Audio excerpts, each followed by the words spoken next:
பிரதமரானால் அனைவரது வங்கிக் கணக்கிலும் 15 லட்சம் ரூபாய் வரவு வைக்கப்படும் என கூறியவர் தற்போது 15 ரூபாய் கூட வழங்கவில்லை என பிரதமர் மோடியை அதிமுக முன்னாள் அமைச்சர் சி.வி. சண்முகம் கடுமையாக விமர்சித்துள்ளார்.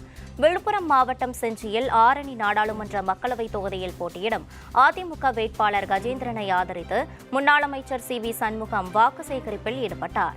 அப்போது பேசிய சி.வி. சண்முகம், பிரதமரானால் ஒவ்வொருவர் வங்கிக் கணக்கிலும் 15 லட்சம் ரூபாய் வரவு வைக்கப்படும் என கூறியவர் 15 ரூபாய் கூட வழங்க முடியவில்லை என பிரதமர் மோடியை விமர்சித்து பேசினார்.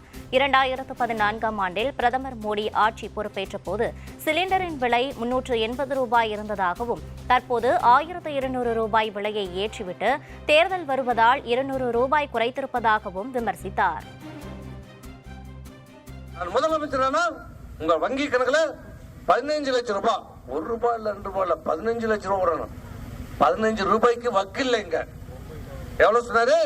15 லட்சம் ரூபாய் உங்களுக்கு போடுவாரு. வந்துருச்சா? அவர் ஆட்சிக்கு வரும்போது 2014 எவ்வளவு கேஸ் விலை 380 ரூபாய். இன்னைக்கு எவ்வளவு? 1200 ரூபாய்.